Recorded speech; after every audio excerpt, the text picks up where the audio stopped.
পোনপ্ৰথমতে নমস্কাৰ জনাইছোঁ আমাৰ ইউটিউব চেনেল ব্ৰহ্মপুত্ৰলৈ। আজি আমি আপোনালোকক দেখুৱাবলৈ ওলাইছোঁ গোৱালপাৰা জিলাৰ বলপলা অঞ্চলৰ হাতীগাঁৱত থকা এটা সুন্দৰ ঝৰ্ণা।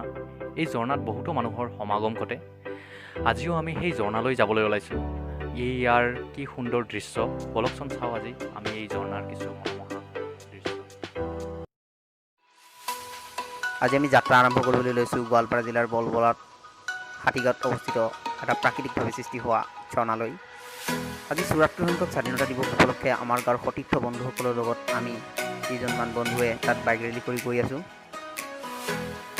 আন বছৰ তাত থকা ঝৰ্ণাটো ইমান ৰাইজৰ মাজত সমাদৃত হোৱা নাছিল, কিন্তু এই বছৰ যথেষ্ট বহুলভাৱে প্ৰচাৰ হৈছে, যাৰ বাবে ইয়াত যথেষ্ট মানুহৰ সমাগম হৈছে। আজিও তাত বহুতো মানুহ ভিৰ কৰিছে এই ঝৰ্ণাটোলৈ।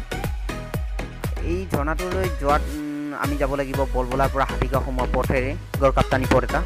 কিছু সময় আগতে যিহেতু বৰষুণ আহিছিল, সেয়েহে ৰাস্তাবোৰ জিকি আছে দেখিবলৈ পাইছোঁ।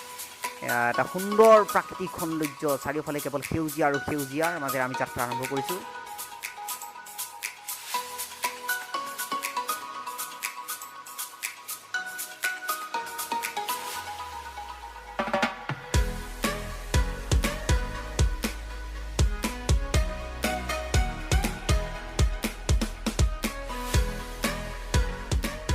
কিছু সময় আগতে যাক মুষলধাৰ বৰষুণে আমাক আটবাতি কৰিছিল, যাৰ বাবে আমি এঠাইত ৰ'বলগীয়া হৈছিল, কিন্তু আমি পুনৰ যাত্ৰা আৰম্ভ কৰিছোঁ হাতীগাঁও ঝৰ্ণালৈ বুলি।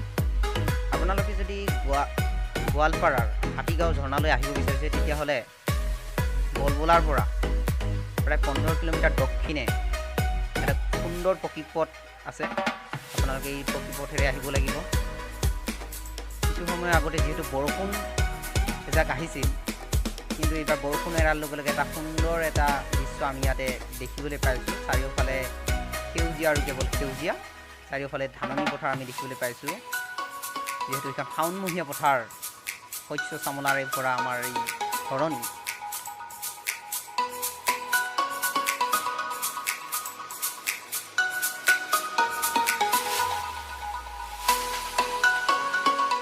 আহি আমি এইবাৰ হাতীগাঁও বজাৰখন পাৰ হৈ হাতীগাঁৱৰে এটা গাঁৱলীয়া পথেৰে আমি পাহাৰৰ ঝৰ্ণাটোলৈ বুলি যাত্ৰা কৰিছোঁ। এটা গাঁৱলীয়া পথ, এটা সুন্দৰ পথেৰে আমি গৈ আছোঁ। আগে আগে আমাৰ সতীৰ্থ বন্ধু দিবাকৰ ৰায় গৈ আছে আৰু আমি পিছে পিছে গৈ আছোঁ। চাওকচোন চাওক, এটা গাঁৱলীয়া পথৰ দৃশ্য।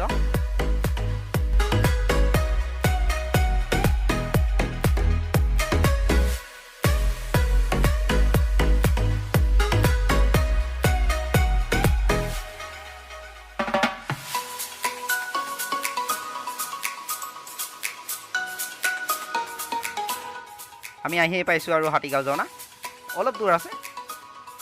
আমাৰ বন্ধুসকলেও দেখোন আহিছে। এইজন আমাৰ স্কুলীয়া বন্ধু নিৰূপম। হেল্ল' বন্ধু, যা। আমি আহি একেবাৰে এইবাৰ পাহাৰৰ তলত উপস্থিত হৈছোঁ। ইয়াতে দেখিবলৈ পাইছে আপোনালোকে বাইকসমূহ, আৰু আপোনালোকে এবাৰ নিজে উপলব্ধি কৰক ইয়াতে কিমান মানুহৰ সমাগম হৈছে। আজি স্বাধীনতা দিৱস উপলক্ষে ইয়াতে এই মানুহবিলাকে ইয়াতে সমাগম কৰিছে, আৰু সকলোৰে নিজৰ বাইক স্কুটিসমূহৰ এখনকৈ নিজৰ দেশৰ জাতীয় পতাকা এখন লগাইছে।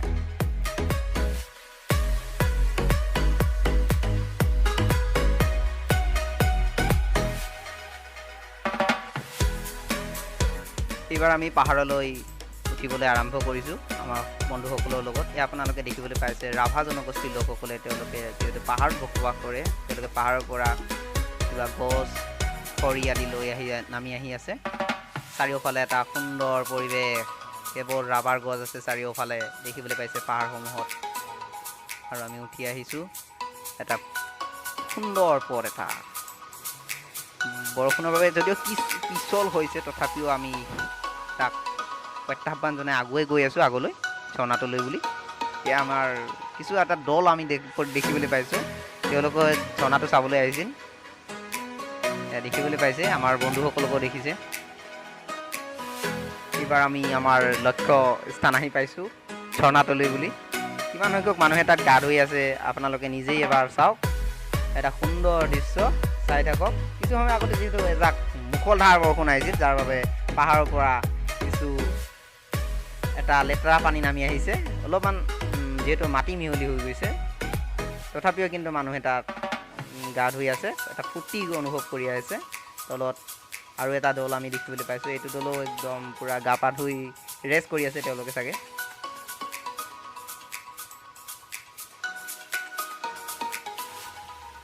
আন দিনৰ দৰে আজি ইয়াতে অহা মানুহবিলাকে পূৰা গা ধুই আছে। তেওঁলোকে গা ধোৱাৰ লগতে তেওঁলোকে এটা ইয়াতে গা ধুই থকা এটা সুন্দৰ দৃশ্য তেওঁলোকে নিজৰ মোবাইলত কেপচাৰ কৰি ৰাখিবৰ কাৰণে চেষ্টা কৰিছে। কিছুমান বন্ধুৱে আমাৰ নামি অহা নাই তললৈ, বন্ধুসকলে গা ধুই আছে দেখিবলৈ পাইছে। আমাৰ এজন সতীৰ্থ বন্ধু ইয়াতে আছে কেমেৰাৰ আগত, দেখিবলৈ পাইছে তেওঁ অনন্ত ৰায়। এয়া আমাৰ সতীৰ্থ বন্ধু নিপু ৰায়। হেল্ল' বন্ধু।